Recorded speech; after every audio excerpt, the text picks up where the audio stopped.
Es tiempo de unirnos en la distancia. Es tiempo de aplaudir a nuestros héroes. Es tiempo de entender que no somos islas, que te necesitamos, nos necesitamos. Pronto volveremos a abrazarnos con más fuerza. Volveremos a recorrer los espacios donde hemos soñado, donde hemos amado, donde hemos aprendido y seremos mejores. Somos todos. Somos una familia. Somos UPB.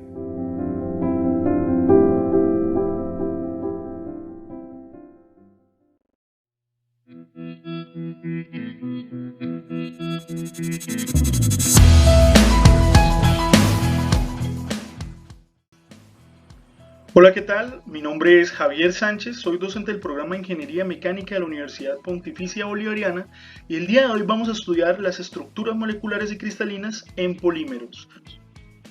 Las estructuras moleculares básicas constan de estructuras lineares ramificadas y entrecruzadas. A partir de aquí se dan unas configuraciones microestructurales que dan lugar a las microestructuras de los polímeros convencionales. Entonces, esas estructuras lineales y esas estructuras ramificadas y entrecruzadas vienen asociadas a una caracterización de los polímeros o le dan unas propiedades características a los polímeros que vamos a ver a continuación. Esas propiedades termomecánicas que vamos a mencionar son precisamente asociadas a cada uno de esos tipos de estructuras y sus respectivas combinaciones. Pero antes quiero mencionarles que estas cadenas lineales entrecruzadas y ramificadas tienen propiedades diferentes. Por ejemplo, aquí estas cadenas son las que presentan la mayor movilidad de la cadena, la mayor rotación. También presentan, en la mayor parte de los casos, vienen asociados a enlaces o a estructuras moleculares altamente apolares, ¿sí? Especialmente asociadas a polímeros insaturados. Por este lado ya encontramos principalmente grupos funcionales reactivos que forman enlaces covalentes, ¿sí? Esos enlaces covalentes generan una restricción de la movilidad de las cadenas y por tanto se da una mayor rigidez en la estructura y en las propiedades mecánicas, como lo vamos a ver más adelante en los termoestables. Y aquí estamos viendo unas estructuras ramificadas que tienen una combinación de los dos, tienen esas interacciones físicas como fuerzas de Van der Waals, como en algunas ocasiones enlaces de hidrógeno que se conocían anteriormente como puentes de hidrógeno.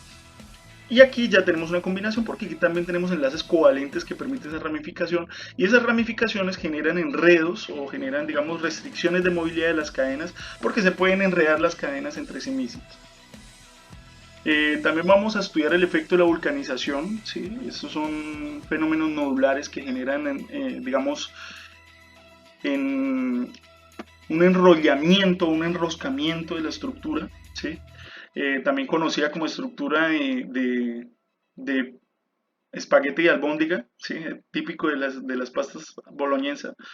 Y también vamos a encontrar unas estructuras reticulares.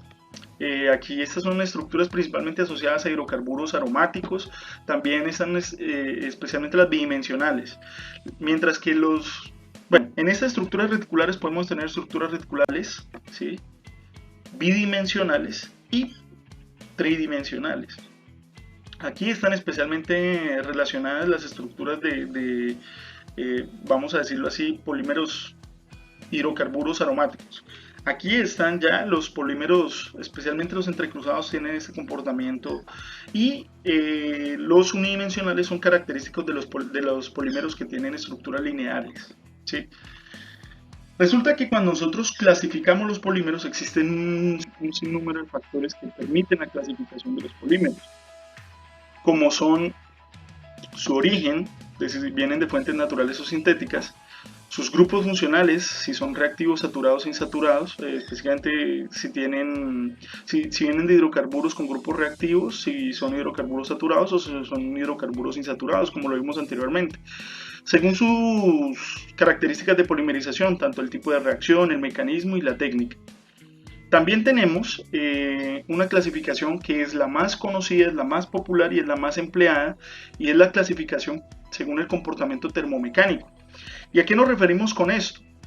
Bueno, esto lo vamos a entender un poco más adelante y el detalle es que se pueden clasificar entre termoplásticos, termoestables y elastómeros. Los termoplásticos se basan en esa estructura lineal. Aquí tenemos esa estructura lineal en estado amorfo, luego tenemos una formación de cristales y también tenemos otra, estos son cristales digamos de cadena lineal extendida y estos son cristales de cadena lineal plegada, ¿sí? Que van a dar lugar, como vamos a ver más adelante, a estructuras cristalinas que dependen de estos dos tipos. Sin embargo, aquí podemos ver un ejemplo de esas cadenas cristalinas o de esas, digamos, acá tenemos una estructura amorfa donde las cadenas son lineales y están, digamos, en estado basal o en estado libre, amorfo, mientras que acá ya la tenemos plegada y podemos ver cómo se ve de bonita, pues prácticamente esa organización. En los termoplásticos esta estructura le confiere unas propiedades, y es que debido a que la mayor parte de las interacciones se dan por fuerzas intermoleculares débiles, entonces tenemos unos bajos puntos de fusión, tenemos una alta movilidad y rotación de estas cadenas que permite precisamente esos estados de cristalinidad, permite que sean termorreciclables. ¿A qué se refiere esto? A que como tiene una temperatura de fusión baja, pueden ser fundidos y reformados, y tiene un límite de reciclabilidad debido a la fatiga térmica del material, es decir que los polímeros pueden llevarse a un punto de fusión, existe un punto de fusión en los polímeros termoestables, no todos los polímeros tienen punto de fusión, hay algunos que una vez que son fundidos ya no tienen una nueva, ya no se pueden fundir nuevamente, sino se tienen que polimerizar nuevamente. Eso lo vamos a ver más adelante, pero acá estamos hablando específicamente de polímeros que se pueden fundir nuevamente, que pueden reorganizar sus cadenas, que tienen una mayor movilidad y una mayor libertad del uso de sus cadenas, y esto viene asociado especialmente a que en gran parte muchos de ellos tienen digamos anulado su momento dipolar molecular, y esto viene asociado a que tienen una alta polaridad, ¿sí? Son principalmente hidrocarburos saturados. Entonces tienen una baja reactividad de grupos, una baja presencia de grupos funcionales y tienen una baja presencia de esos grupos funcionales reactivos que, como vimos anteriormente, generaban estos entrecruzamientos a través de enlaces covalentes. No, acá simplemente tenemos fuerzas de Van der Waals y enlaces o puentes de hidrógeno.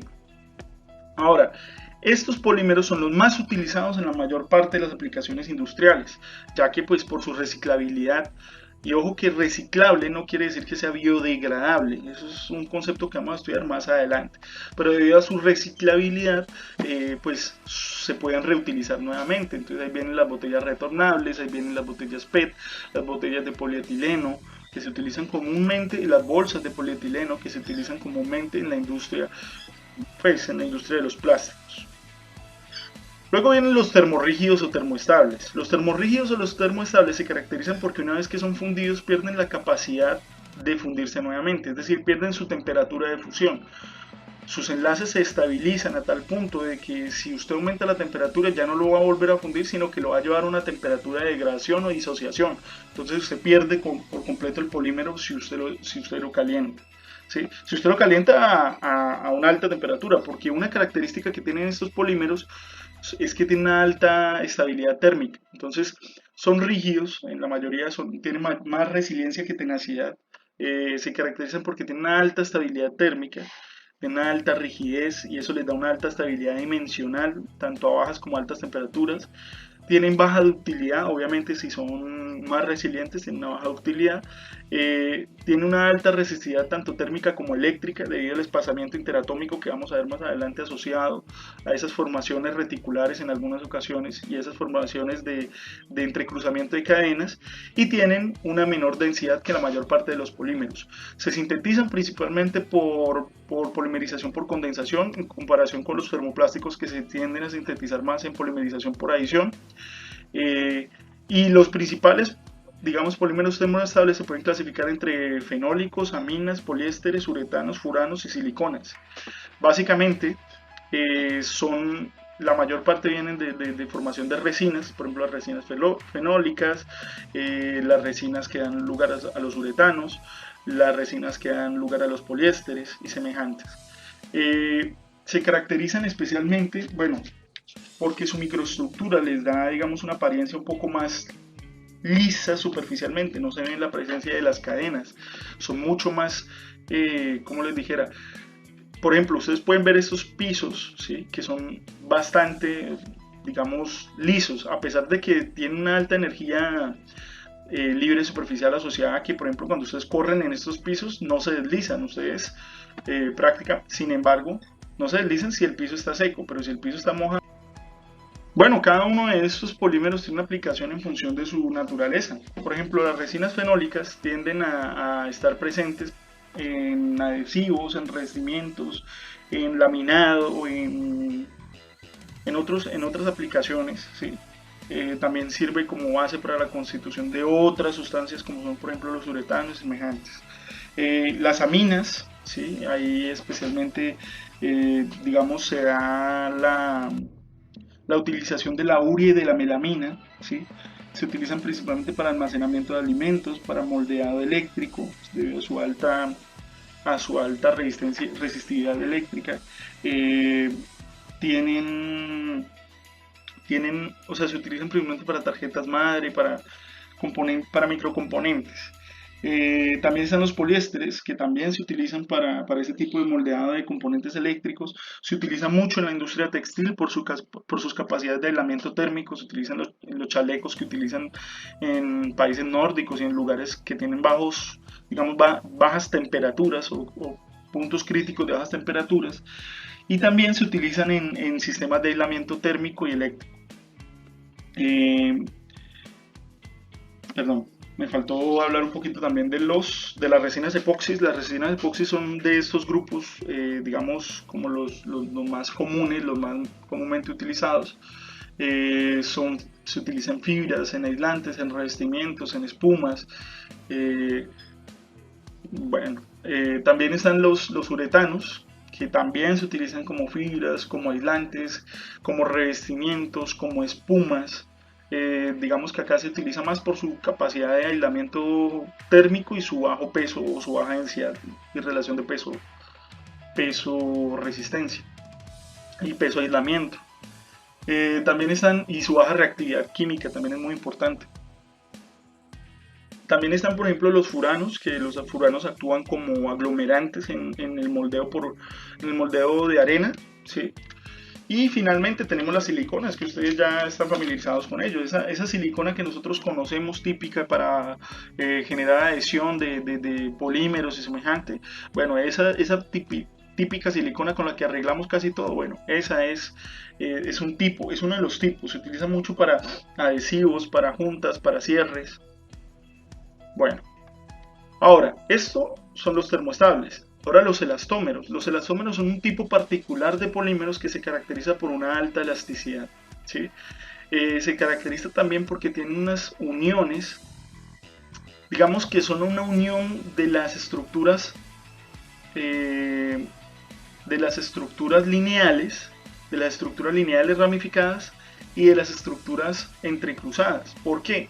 Porque resulta que como tal, digamos, la base de los elastómeros tiende a tener unas cadenas lineales con unos grupos funcionales reactivos que van a entrar a reaccionar, por ejemplo, en el caso de los cauchos naturales con el azufre para generar un fenómeno que se llama vulcanización, que es un entrecruzamiento debido a la presencia de estos grupos funcionales reactivos. Se enreda la cadena entre sí misma, ¿sí? Y este entrecruzamiento, este enredo genera un recogimiento de la microestructura, y este recogimiento genera que haya una disponibilidad de elongación de la cadena por estiramiento de la cadena, y es en elongación por estiramiento de la cadena lo que conocemos como la elasticidad, especialmente en los polímeros elastómeros.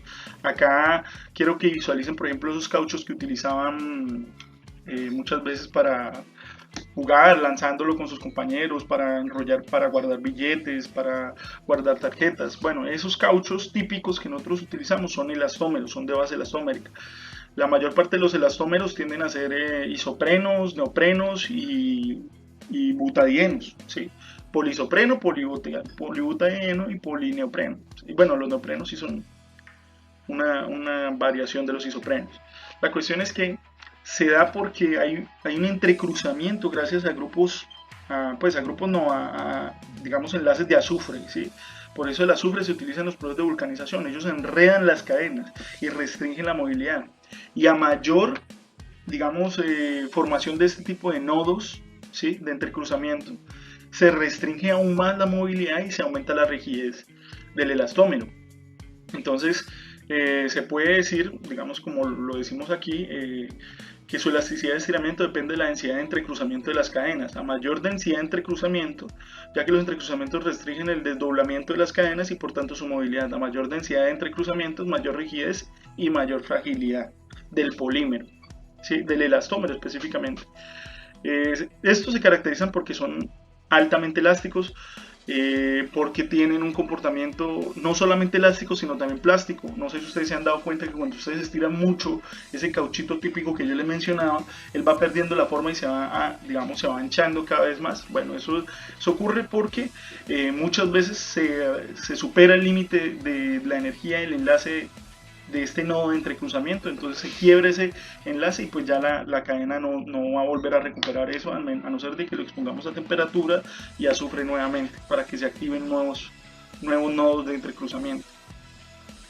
Dentro de los elastómeros tenemos los cauchos naturales. Este lo conocen muy bien porque pues ustedes saben que viene el látex, ya hemos hablado de él, siendo el látex una sustancia orgánica que al dejarse al sol, al dejarse secar, nos da una especie de goma, ¿sí? Esa goma es la base de la mayor parte de los polímeros sintéticos, de los elastómeros sintéticos. Sin embargo, es de resaltar que ese caucho natural es un poliisopreno, es decir, es esta estructura que estamos viendo acá presentada, que al reaccionar con el azufre a altas temperaturas nos genera un poliisopreno entrecruzado con enlaces de azufre, enlaces covalentes, y eso es lo que le da sus características de mayor elasticidad. Ese caucho, ya los cauchos sintéticos están, como les decía, los neoprenos, los butadienos, ¿sí? Un ejemplo de butadienos son los NBR o los SBR. Los NBR son los cauchos de nitrilo. Ese caucho típico que nosotros vemos en los guantes azules, o ese caucho típico que nosotros vemos en bandas transportadoras a veces, especialmente en el sector minero y semejante. Nosotros lo hemos trabajado acá en la universidad para modificación, especialmente para su adaptación en el sector minero. Sin embargo, también están, por ejemplo, los neoprenos, que son los típicos trajes, los que se utilizan típicamente en los trajes de los buzos, porque generan un aislamiento térmico, porque son elásticos y se pueden adaptar a los cuerpos, son como fitness, ¿sí? Y están los cauchos siliconados, que los cauchos siliconados tienen esa particularidad de que tienen una mayor resistencia térmica, tienen una mayor resistividad, entonces se utiliza como sistemas aislantes y tienen aún así esas capacidades elastoméricas típicas. Ahora vamos a hablar de las estructuras cristalinas poliméricas. Cuando hablamos de estructuras cristalinas poliméricas, quiero que tengan en consideración que acá no hablamos como en los metales digamos, en los metales nosotros hablamos de celdas unitarias, que tienen que haber celdas unitarias para que haya una estructura cristalina. Sin embargo, esas celdas unitarias acá son un poco más complejas, son un poco más abstractas. Acá yo les voy a pedir que abran un poco su mente y se imaginen, digamos, unidades de repetición que no son tan bien definidas como los metales, ¿sí? Los metales teníamos nuestras celdas unitarias y específicamente nuestras redes de Bravais, que la cúbica simple, que la cúbica centrada en el cuerpo. Bueno, acá es un poco más complejo. ¿A qué me voy a referir? Bueno, como podemos ver acá, aquí hay unas unidades de repetición que tienen tamaños diferentes, ¿sí? En este caso, como lo vamos a ver más adelante, son esferulitos, ¿sí? Y esos esferulitos son precisamente la unidad cristalina, son precisamente esa celda unitaria, pero no tiene un tamaño definido. Fíjense que acá tenemos esferulito pequeño y acá tenemos esferulito grande. Ese tamaño va a depender del tiempo de crecimiento del esferulito, de la temperatura y de los aglomerantes, de los compatibilizantes y de otras características que vamos a ver en otro capítulo donde vamos a estudiar los procesos de cristalinidad dentro de los polímeros. Sin embargo, acá vamos a estudiar solamente las estructuras cristalinas presentes, dentro de las cuales tenemos primero, bueno, antes de continuar, quiero mencionar que acá no se habla de cristalinidad como un material totalmente cristalino, como cuando hablábamos de los metales y los cerámicos, sino que acá hablamos de grados de cristalinidad. El grado de cristalinidad es el porcentaje másico que está en estado cristalino, y eso se evalúa a través de los análisis, digamos, de la sección transversal de los polímeros. Por ejemplo, acá podemos ver un alto grado de cristalinidad en esta zona, sin embargo acá tenemos amorficidad. Pero esto es porque este esferulito está creciendo, entonces va a absorber todas estas fibras y las va a ordenar y las va a estructurar, como lo vamos a ver más adelante. Bueno, una estructura cristalina, como les decía, es un grado de cristalinidad. Una estructura cristalina polimérica se basa en los grados de cristalinidad, que es el porcentaje másico que está en estado cristalino, que está ordenado, y tiene esa unidad repetitiva y tiene esas características cristalinas de un patrón que se repite, ¿sí? Bueno, en cambio, también tenemos presencia de zonas amorfas, ¿sí? ¿Eso qué quiere decir? Que nosotros tenemos tanto zonas ordenadas como zonas desordenadas en los polímeros. Y es difícil alcanzar un grado de cristalinidad de 100%, ¿sí? Casi siempre los polímeros están entre 60, 80, los que tienen alto grado de cristalinidad. Y la mayor parte de los polímeros están en estado amorfo con grados de cristalinidad muy bajos, entre 5, 10, 15 y 20%. Aquí podemos ver, digamos, cómo se da esa combinación a nivel microestructural, porque una cosa es decirlo aquí con un dibujito que les permite a ustedes esquematizarlo mentalmente, otra cosa es verlo directamente en el polímero. Es mucho más difícil de comprenderlo en el polímero, como lo vamos a ver a continuación. Sin embargo, vamos con el primer tipo de estructura cristalina en los polímeros, y es las estructuras laminares de lámina plegada. Acá es donde venían esos enlaces, digamos esos enlaces lineales, esas estructuras lineales, y se plegaban, se doblaban sobre sí mismas, generando este patrón de estructura laminar plegada adyacente o no adyacente, ¿sí? Y esta digamos, estructura laminar plegada se consolida como la celda unitaria. Si ustedes se fijan, es una unidad que se va repitiendo, ¿sí?, en todas las direcciones.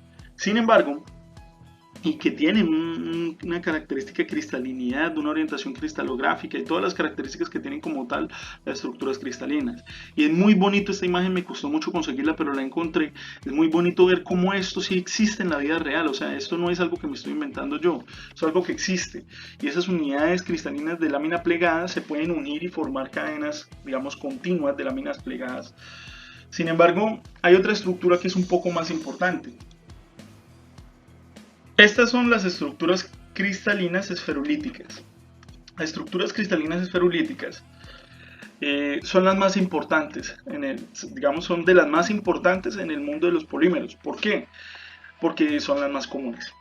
Los esferulitos son las formaciones cristalinas comunes de los polímeros. Se caracterizan porque combinan tanto regiones cristalinas como regiones amorfas, donde podemos ver láminas plegadas, ¿sí? Zonas de láminas plegadas y zonas amorfas entre esos compendios de láminas plegadas. ¿Y cómo se dan? Estas estructuras son muy bonitas, la verdad es que son preciosas y son muy complejas, supremamente complejas. Los investigadores han demorado varios años en develar los secretos como tal de estas estructuras. Y aquí podemos ver cuáles son los componentes de esas estructuras esferulíticas. Vemos cómo hay unas estructuras laminares y hay unas zonas de amorficidad entre esas estructuras laminares. Entonces aquí podemos ver cómo son estas zonas laminares. Aquí vemos digamos, las rendijas entre esas zonas laminares, ¿sí? Y vemos que estas se replican de una forma más bidimensional, pero también de una forma tridimensional, y que que tiene un crecimiento de tipo caracol, ¿sí? Es muy bonito. Ahora, este no es el único tipo de crecimiento, no es el único tipo digamos, como tal de estructura, pero es el patrón, ¿sí? Entonces aquí están las láminas, está la zona amorfa y están las zonas de, pues, digamos, las interfaces. Sin embargo, cuando venimos a ver los tipos de crecimientos y formaciones de estructuras esferulíticas, entendemos que existen diferentes tipos de las mismas. Entonces tenemos, por ejemplo, los que tienen esa estructura tipo ojo, ¿sí?, que es ovalado y que a su alrededor sea un crecimiento esferulítico un poco más desordenado. Mientras que aquí ya, por ejemplo, tenemos este crecimiento dendrítico, ¿sí? Como ustedes saben, el crecimiento dendrítico trae su nombre del crecimiento de las hojas pues del comportamiento de algunos árboles, pero específicamente habla de un crecimiento escalonado, ¿sí? Lo que estamos viendo aquí se replica, digamos, en una zona de la hoja. Por ejemplo, acá vemos la rama, vemos varias ramas que se desperdigan y luego de esas ramas salen otras ramitas. Y así sucesivamente se van a ver viendo ese patrón de replicación a medida que se aumenta el enfoque. Tenemos los digamos, las estructuras dendríticas un poco más caóticas, un poco más desordenadas, ¿sí? Que simplemente forman esa forma como de unión de láminas de trigo y se da por la alta ramificación de las cadenas lineales. Y tenemos finalmente esta estructura de anillo esferolítico en zigzag, ¿sí? Básicamente lo que tenemos es que hay núcleos ovalados que dan varios crecimientos y al final se unen todos para conformar una estructura esferolítica total. Ahí les dejo el enlace si ustedes quieren conocer un poco más de esos crecimientos esferolíticos. Continuando, les voy a mostrar un video de ese proceso de crecimiento esferolítico típico. Entonces ahí vemos como se forman primero unos núcleos, esos núcleos van creciendo a medida que se mantiene la temperatura en el tiempo, se chocan, fíjense que aquí no coalescen, se chocan y ahí quedan los límites de crecimiento esferulítico y al final se forman como si fueran una especie de granos, ¿sí? Dando un proceso de replicación a ese crecimiento. Es muy bonito. Aquí les voy a mostrar otra imagen, pero tridimensional. Para que ustedes lo comprendan, que no solamente ahí lo vimos bidimensional, ahora cómo se da ese proceso tridimensionalmente. Es un crecimiento de esferas a partir de núcleos en el proceso en un proceso de sostenido de calentamiento. Entonces vemos cómo crecen los núcleos y se empiezan a chocar entre ellos y en esa formación estructural. Muy bonito, muy bonito. Continuamos, tenemos otras estructuras como la estructura shish kebab. La estructura shish kebab se caracteriza porque son, digamos, láminas, cadenas laminares extendidas, que es un tipo de estructura cristalina, rodeadas por, como entretejidas por esas zonas laminares de placa laminar.